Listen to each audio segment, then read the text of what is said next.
Assalamualaikum warahmatullahi wabarakatuh. Alhamdulillahirabbil alamin wassalatu wassalamu ala Rasulillah wa ala alihi wa ashabihi ajmain, amma ba'du. Marilah kita membuka pelajaran kita dengan sama-sama mengucapkan basmalah. Bismillahirrahmanirrahim, diikuti dengan doa belajar. Rabbi zidna ilman warzuqna fahman. Ya Allah, tambahkanlah kepada kami ilmu pengetahuan dan berilah kepada kami kefahaman. Oke anak soleh, kita mempelajari tentang tema 4, materi globalisasi. Tujuan pembelajaran kita adalah dengan membaca, siswa mampu menyebutkan informasi penting dari teks eksplanasi yang dibaca dengan tepat. Setelah membaca, siswa mampu menyajikan informasi dari teks eksplanasi yang dibaca dalam bentuk visual dengan sistematis. Dengan diskusi, pemecahan masalah, siswa mampu mengidentifikasi pentingnya menghargai atas keberagaman ekonomi dengan mandiri. Setelah mendengarkan penjelasan dari guru, siswa mampu menceritakan pentingnya menghargai atas keberagaman ekonomi dengan tepat. Baik anak-anakku sekalian yang soleh dan solehah, kita mulai pelajaran kita. Di era globalisasi yang sekarang ini, tentunya kita sering menyaksikan olahraga bela diri, silat misalnya, ditayangkan dalam acara-acara televisi. Namun, terkadang listrik di rumah tiba-tiba mati, atau yang biasa kita kenal dengan mati lampu. Mati lampu atau lampu padam. Bagaimana hal tersebut bisa terjadi? Kenapa PLN bisa mematikan listrik? Kenapa ya? Kenapa tiba-tiba mati listrik? Atau seperti apa? Kita akan mempelajari penyebab kenapa listrik di rumah kalian bisa mati saat mungkin kita menyaksikan pertandingan bola, menonton televisi misalnya, menonton berita, atau menyaksikan video dari ustadz dan ustazahnya. Tiba-tiba mati lampu. Apa penyebab? Kita akan bahas. Listrik memiliki peran penting di era globalisasi.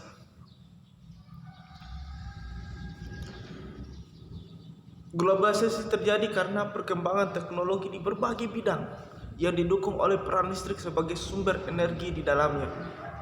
Kehidupan warga dunia saat ini menjadi sangat dekat dengan listrik. Listrik menjadi bagian kehidupan dalam keseharian yang tidak terpisahkan. Sehingga saat arus listrik di rumah mendadak terputus, biasa kita sebut mati lampu. Kejadian tersebut menjadi hal yang cukup mengganggu. Faktor apakah yang menyebabkan kejadian itu?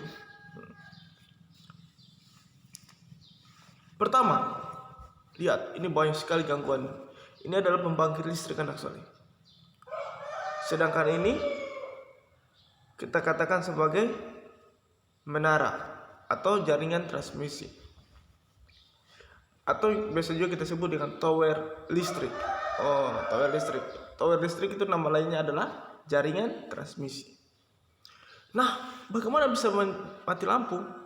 Pertama adalah apabila terkena listrik,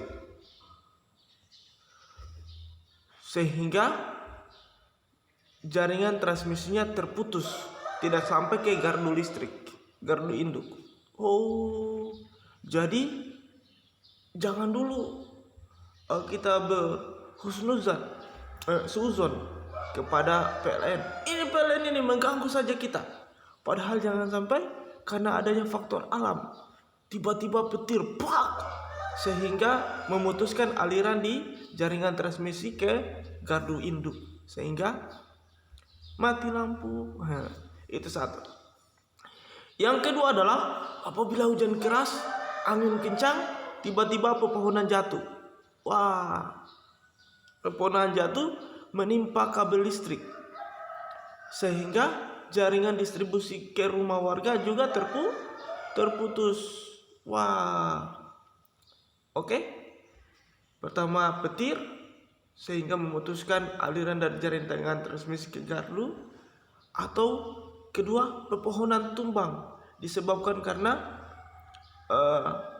hujan, dan angin kencang. Apalagi misalnya pekerjaan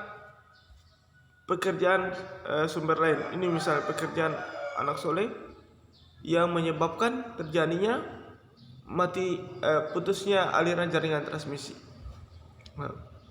Misalnya membangun tiba-tiba saja rumah warga kemudian dijatuhkan atau ambruk sehingga memutuskan jaringan pada transmisi.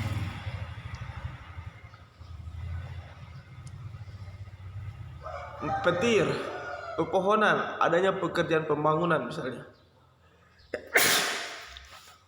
Yang terakhir adalah penggalian. Binatang. Oh, ternyata binatang juga bisa mengganggu anak soleh. Binatang juga bisa mengganggu. Misalnya binatangnya dalam seperti burung misalnya, atau hewan yang kemudian tiba-tiba saja berpegang atau hingga bergantungan di atas itu sehingga menyebabkan terjadinya korsleting, atau burung yang kemudian hinggap dalam jumlah yang banyak di atas sana juga bisa mengganggu jaringan distribusi atau mengganggu arus listrik yang melalui kabel di jaringan transmisi itu. Bisa jadi. Pernah lihat Ustadz pernah lihat ada hewan monyet kalau tidak salah bergelantungan di kabel listrik sehingga aliran listriknya juga terganggu karena adanya korsleting. Jadi itu monyet anak soleh, monyet ya kalau tidak salah itu mayat itu bergelantungan di situ, tidak bisa terlepas kecuali listriknya dimatikan dulu lalu kemudian monyetnya disingkirkan. Kemudian petir sudah, pepohonan jatuh sudah, adanya pekerjaan pembangunan misalnya, ada binatang-binatang yang kemudian bertengger di kabel listrik. Kemudian ada penggalian. Jadi ada 5 faktor ini. Ada penggalian.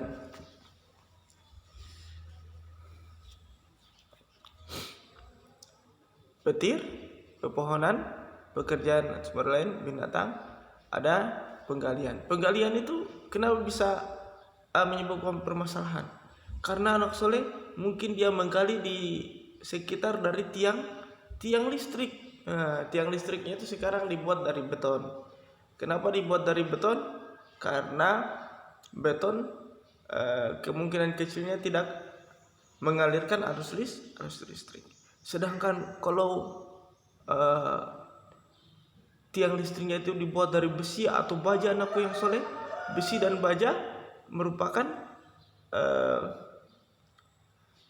konduktor, dia pengantar listrik yang baik. Sehingga kalau hujan anakku soleh, kalau hujan kalian jangan sekali-kali bermain di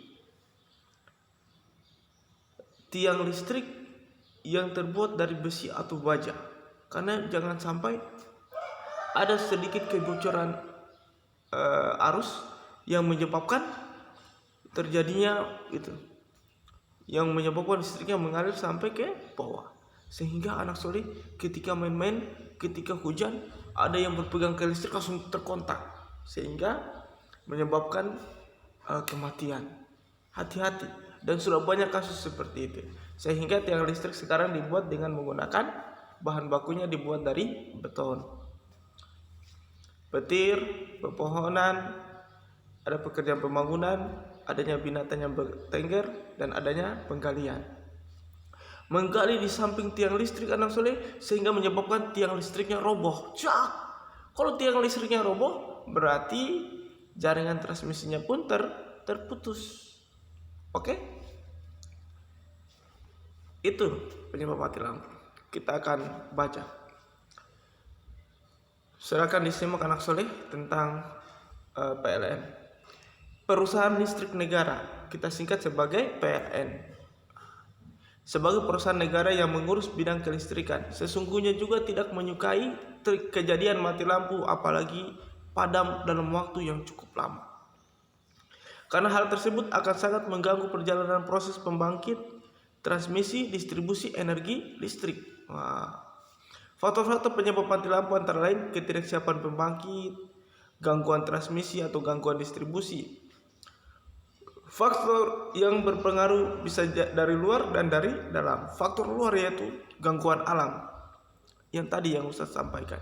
Gangguan alam, petir, pohon, hewan yang menyentuh jaringan, atau galian yang menyebabkan kabel tanah rusak. Ada juga kabel tanah, serat optik. Sedangkan faktor dalam terjadi pada gangguan komponen dan peralatan yang terpasang pada jaringan. Inilah tugas PLN. Mereka memastikan bahwa aliran listrik itu tersalurkan itu berarti terdistribusi ke setiap rumah warga yang diakui sebagai pelanggan listrik. Ingat, pelanggan PLN itu adalah orang yang taat dalam membayar iuran listrik. Oke? Faktor luar tadi. Kalau faktor luar tadi apa, anak soleh? Yang pertama adalah faktor alam maksudnya. Faktor alam misalnya petir, kemudian adanya galian, adanya pohon tumbang, hewan yang bergelantungan, dan adanya pekerjaan proyek pembangunan. Sedangkan faktor dalam adalah adanya gangguan komponen dan peralatan yang terpasang pada jaringan. Nah, anak soleh, kita sebagai warga masyarakat pengguna listrik tentunya dapat membantu untuk mencegah terjadinya faktor luar guna menghindari terjadinya mati lampu. Mari kita sama-sama menjaga keberadaan listrik di tengah kita.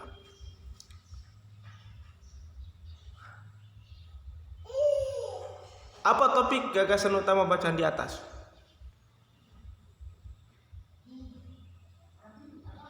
Apa topik gagasan utama bacaan di atas? Kira-kira apa topik dan gagasan utama dari bacaan di atas? Apa faktor penyebab mati lampu? Kira-kira apa ya? Apa saja penyebab terputusnya aliran listrik dari stasiun pembangkit listrik ke rumah warga? Faktor dari luar seperti gangguan alam, pohon dan hewan, serta faktor dalam seperti gangguan komponen dan peralatan yang terpasang pada jaringan. Ini jawabannya. Bisa ulangi lagi. Apa topik gagasan utama bacaan di atas? Ini jawabannya. Faktor penyebab mati lampu. Apa saja penyebab terputusnya aliran listrik? Ini jawabannya. Faktor dari luar dan faktor dari dalam. Beginilah cara kita membuat kesimpulan. Kesimpulan itu berawal dari pertanyaan-pertanyaan seperti ini. Apa penyebab terputusnya mati lampu ya? Jawabannya ada dalam bacaan, yaitu faktor luar dan faktor dalam. Nah, anak soleh, bagaimana caranya agar kita mencegah terjadinya mati lampu? Yang pertama dan utama adalah masyarakat hendaknya mencegah faktor luar terjadi. Ingat, jangan pernah sebabkan faktor luar terjadi. Kalau faktor dari dalam misalnya adanya komponen yang rusak atau tidak terpakai atau yang sudah lama, itu adalah wewenang dan tanggung jawab PLN untuk memastikannya. Sedangkan kita warga masyarakat hendaknya mencegah faktor luar. Bagaimana cara mencegah faktor luar? Seperti ini. Memotong sendiri atau melapor ke PLN jika menemukan pohon yang berisiko mengganggu jaringan listrik. Anak soleh, tahun lalu kalau tidak salah, tahun lalu atau 2 tahun lalu ada terjadi krisis di Jawa, di mana kerugiannya sampai triliunan karena terjadi mati lampu selama setengah jam ya. Triliunan kerugian masyarakat. Akibat apa? Adanya pohon sengong pohon, satu buah pohon itu yang kemudian ketinggiannya mencapai tiang listrik, sehingga mengganggu, dia menyentuh dan memutuskan kabel listrik, sehingga mengganggu distribusi ke seluruh pelosok Jawa. Sehingga apa yang terjadi anak soleh? Terjadi kerugian yang luar biasa, sampai triliunan rupiah. Setengah jam saja mati lampu anak soleh. Bagaimana kalau mati lampu selama 1 hari, 2 hari, atau 3 hari? Bagaimana kerugiannya? Sungguh luar biasa. Maka oleh sebab itu, apabila kita lihat ada pohon, dan pohon itu berpotensi untuk mengganggu atau mengancam aliran listrik karena mungkin suatu saat akan lapuk, lebih bagus kita tebang, ya. Itu yang pertama. Yang kedua adalah tidak menyadap atau mencuri jaringan listrik. Anak soleh, hati-hati. Ternyata ada cara agar masyarakat bisa menikmati listrik dengan gratis, yaitu dengan menyadap atau mencuri jaringan listrik. Jaringan listrik yang diambil dari listrik sana dihubungkan dengan listrik dari tiang listrik yang kita sering lihat di sana, ataupun di trafo di mana terdapat trafo yang biasanya itu ada tiang yang bersusun 2, di tengah-tengahnya ada itu namanya trafo, yang berfungsi untuk menaikkan dan menurunkan tegangan. Di situ juga terdapat sumber listrik. Nah, anak soleh yang soleh dan solehah, ini adalah kejadian yang paling banyak kita temukan, khususnya di daerah Jawa. Kalau daerah Sulawesi Tenggara agak jarang, di mana masyarakatnya beberapa oknum masyarakat, bukan semuanya, oknum sebagian kecil masyarakat yang melakukan penyadapan. Bagaimana cara mereka melakukan penyadapan? Mereka mencuri arus listrik dengan menggunakan kabel sendiri dan dihubungkan ke rumah atau lapak-lapak di mana mereka berada. Iya. Sehingga mengganggu distribusi jaringan dan tegangan yang seharusnya sudah tegangan listrik pada masyarakat yang seharusnya sampai 220 volt ampere itu cuma menjadi 200 volt ampere atau 190 atau 170. Berkurang kapasitasnya, berkurang dayanya, sehingga merugikan masyarakat. Apa kerugian masyarakat? Kerugian masyarakat itu misalnya adalah terjadinya kerusakan alat elektronik. Yang ketiga adalah tidak merusak jaringan listrik dengan sengaja, melemparnya, menggali dan lain sebagainya. Yang keempat adalah melarang anak bermain layang-layang di dekat jaringan listrik. Iya, bisa jadi layang-layang juga. Layang-layang itu juga bisa berbahaya anak soleh. Misalnya bermain layang-layang saat hujan, hati-hati.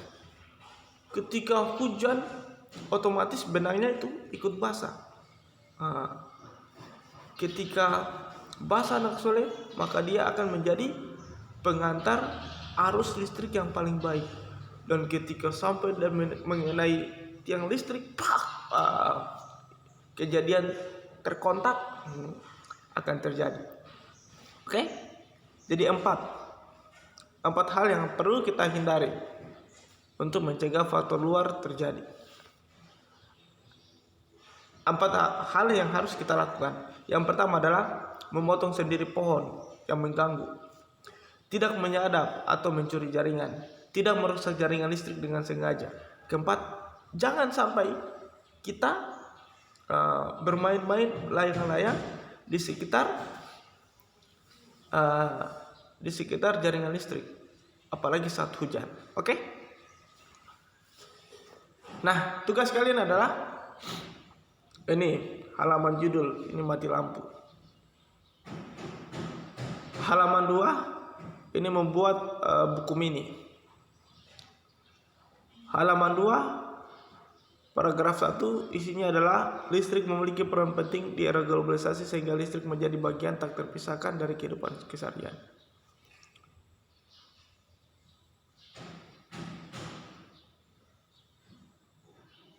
Paragraf 3. Sebagai pengguna listrik dapat membantu untuk mencegah terjadinya faktor luar guna menghindari terjadinya mati lampu. Nah, anak soleh dan soleha, apa tugas kalian hari ini? Tugas kalian adalah membuat paragraf kedua. Paragraf 1 itu listrik memiliki peran penting di era globalisasi sehingga listrik menjadi bagian tak terpisahkan dari kehidupan keseharian. Kira-kira paragraf 2 untuk melengkapi paragraf ini sehingga menjadi paragraf yang padu kira-kira apa?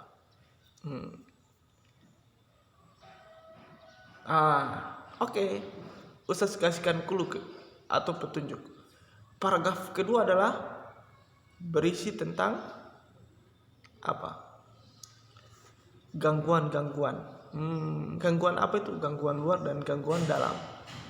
Paragraf 2 silakan diisi tentang gangguan luar dan gangguan dalam yang menyebabkan terjadinya mati lampu. Oke? Silakan diisi. Apa yang diisi? Ini sudah ada, ini sudah ada, ini sudah ada. Ini silakan diisi. Oke? Paragraf kedua. Paragraf kedua berisi apa tadi anak soleh? Gangguan-gangguan. Oke. Itu tadi kita sudah menyimak tentang bacaan faktor penyebab mati lampu. Nah, anak soleh, di era globalisasi tentu kita perlu memiliki percaya diri. Apa itu percaya diri? Percaya pada kemampuan diri sendiri, tidak minder, tidak takut, berani, dan mau menunjukkan diri. Tidak melulu harus di belakang, sembunyi-sembunyi, disuruh sama ustadz dan ustaznya angkat tangan, tidak mau angkat tangan. Kita harus percaya diri, berani, dan kemudian percaya pada kemampuan diri sendiri. Meskipun kita tidak memiliki beragam benda elektronik, kita tetap harus percaya diri. Ini kisah. Lani adalah siswa kelas 5 SD Nusantara. Ia dikenal sebagai anak yang pintar dan rajin membaca. Ia juga rajin sekolah dan selalu menyelesaikan tugas sekolah tepat waktu. Nilai-nilai ulangannya selalu berada di atas rata-rata nilai teman-teman sekelas. Selain itu, ia juga sangat ramah, ceria, dan suka membantu teman-teman yang mengalami kesulitan saat mengerjakan tugas sekolah. Hingga pada suatu hari, Lani sedang memakan bekal sekolahnya di kantin sekolah. Beni datang mendekatinya. Kemudian terjadi percakapan atau dialog. Beni, ini percakapan dari Beni. Lani, kuemu tampak enak. Sini aku mau kuemu. Lani kemudian mengatakan, ini setengah saja karena aku lapar. Tadi pagi aku bangun kesiangan, jadi tidak sempat sarapan. Beni bilang, sini bagi. Pokoknya kau harus berikan kuemu. Lihat tuh, baju seragamu sangat kumal. Sepatumu juga sobek. Berikan kuemu. Beni ini. Lani tertegun mendengar perkataan Beni. Ia baru menyadari bahwa dirinya memang hanya seorang anak miskin penjajah kue keliling. Ayahnya pekerja serabutan yang tidak menentu penghasilan. Lani memandangi sepatunya yang tampak mulai menganga, juga seragam sekolahnya yang tidak lagi terlihat warna aslinya. Sejak hari itu, Lani kemudian menjadi anak yang pemurung. Ia tampak selalu sedih dan tidak lagi bersemangat untuk pergi ke sekolah. Kasihan Lani. Lani dibully. Bagaimana karakter tokoh Lani dan Beni? Jawabannya ini. Karakter Lani yaitu ramah, ceria, dan suka membantu teman. Itu karakter.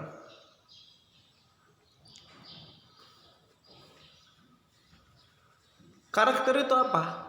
Karakter itu artinya sikap tokoh. Sikap tokoh dalam cerita dan lain sebagainya, itu karakter. Apa karakterku? Karakterku adalah lucu, semangat, dan tak pantang menyerah. Wah, itu karakterku. Contohnya, karakterku adalah ceria, suka senyum, dan tidak suka ngambek, tidak suka marah. Itu karakter. Tapi karakter Benny, anak soleh, suka meremehkan orang lain. Sombong dia, sombong amat. Itu Benny. Suka membuli dan lain sebagainya. Itu karakter tokoh. Bagaimana sikap Benny kepada Lani? Apa yang seharusnya Benny lakukan? Jelaskan dan beri alasan. Benny begitu merendahkan Lani. Benny seharusnya menghargai kekurangan Lani atau bahkan membantunya dengan membelikan Lani sepatu dan seragam baru. Seharusnya Benny paham bahwa Lani anak yang baik hati dan suka membantu teman. Iya, seharusnya seperti itu. Anak soleh, kita diciptakan Tuhan yang Maha Kuasa, diciptakan oleh Allah Subhanahu wa taala dengan segala kelebihan dan kekurangannya. Dan dengan bakat serta potensi yang berbeda-beda. Ingat tadi, Lani rajin, semangat, cepat kumpulkan tugas, dan pintar sekolah. Akan tetapi karena perbedaan ekonomi sehingga menyebabkan dia menjadi rendah diri, tidak semangat. Wah, sayang sekali. Padahal potensi yang besar terkubur karena Leni tidak percaya diri. Astagfirullahaladzim. Anak soleh, ingat, perbedaan kemampuan dan perbedaan ekonomi tersebut hendaknya tidak menjadi sumber perpecahan. Perbedaan tersebut juga tidak perlu mempengaruhi rasa percaya diri. Tidak perlu takut. Aduh, di rumahku tidak punya AC. Piye ini, teman-temanku mau datang ke rumah. Aduh, piye ini. Jangan kalian datang ke rumahku, karena aku tidak punya AC. Oh, anak soleh, rasa kurang percaya diri karena adanya keberagaman ekonomi atau perbedaan ekonomi dengan teman-teman yang lain harus dihilangkan. Karena kita makhluk ciptaan Tuhan yang Maha Kuasa dengan segala kelebihan dan kekurangan kita. Tak perlu kita malu dengan kekurangan kita. Aduh, saya jarang mengerjakan tugas ini, piye saya malu. Tapi lapor sama ustadz dan ustazahnya. Wih, saya jarang mengerjakan tugas. Ayo sini, ustadz nanti membantu. Jangan takut, jangan malu, jangan rendah diri, jangan menjadi pribadi yang tidak percaya diri. Ingat anak soleh, kalian itu anak-anak hebat, ya. Nah, marilah kita terus berusaha, kenali potensi diri, kembangkan bakat yang dimiliki untuk menutupi kekurangan diri, serta selalu tampil percaya diri. Oke anak soleh, sekarang kita akan membahas tentang tugas PKN. Sudahkah kamu mengenali kelebihan dan kekurangan diri? Apa yang kamu lakukan? Yang pertama adalah tuliskan kelebihan dan kekuranganmu, dan kemudian apa yang kamu lakukan. Yang kamu lakukan adalah kelebihanku aku maksimalkan, sedangkan kekuranganku aku tutupi. Aku berusaha untuk tidak melakukan kesalahan yang sama. Kelebihanku adalah rajin sholat tepat waktu. Kekuranganku adalah jarang baca Al-Quran. Oh, jadi yang harus saya lakukan tentang kelebihan aku pertahankan, sedangkan kekurangan aku semaksimal mungkin untuk menghilangkan. Sudahkah kamu mengenali bakat yang kamu miliki? Apa yang akan kamu lakukan untuk mengembangkannya? Bakatku adalah jago main basket. Yang aku kembangkan adalah latihan setiap waktu. Itu contohnya. Sudahkah kamu memiliki rasa percaya diri dengan segala kekuranganmu? Ya sudah. Saya tidak tahu main sepeda, tapi saya tetap berusaha naik sepeda, belajar naik sepeda, walaupun sering terjatuh dan ditertawa oleh teman saya. Itu contohnya. Apalagi contohnya, saya Saya tidak tahu matematika, tapi saya berusaha dengan segala kemampuan saya untuk mengerjakan tugas yang diberikan oleh Ustadz di depan kelas. Walaupun salah, saya tetap maju untuk tetap mengerjakan. Itu terjadi. Sudahkah kamu menghargai diri sendiri dan menghargai teman dengan segala kekurangannya? Apakah sudah? Berikan contohnya. Oke? Itu tugas kita. Sudahkah kamu mengenal kelebihan dan kekurangan diri? Ya. Kalau belum, tidak. Apa yang akan kamu lakukan? Kalau ya, yang saya lakukan adalah mengembangkan kelebihan. Kedua adalah menghilangkan kekurangan. Kalau belum, sudahkah kamu mengenali kelebihan dan kekurangan diri sendiri? Belum. Yang saya harus lakukan adalah menulis kelebihanku dan menulis kekuranganku. Yang kedua, sudahkah kamu mengenali bakat yang kamu miliki? Iya. Apa yang akan kamu lakukan? Saya suka bermain badminton. Aku ingin mengembangkannya dengan sering latihan dan masuk ke klub badminton. Nomor 3, sudahkah kamu memiliki? Nomor 1 sudah, nomor 2 sudah, nomor 3. Sudahkah kamu memiliki rasa percaya diri dengan segala kekuranganmu? Sudah. Contohnya adalah, contohnya kayak tadi, bawa sepeda dan lain. Yang keempat, sudahkah kamu menghargai diri sendiri dan menghargai teman dengan segala kekurangannya? Sudah. Suatu saat saya melihat teman saya tidak memiliki pulpen. Saya tidak menghinakannya di depan orang-orang, si Anu tidak punya pulpen. Tapi saya kemudian memberikan pulpen saya kepada teman saya, meminjamkan pulpen saya kepada teman saya.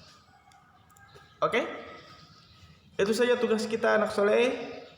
Silakan disimak videonya. Lebih dan kurangnya mohon dimaafkan. Billahi taufiq wal hidayah. Assalamualaikum warahmatullahi wabarakatuh.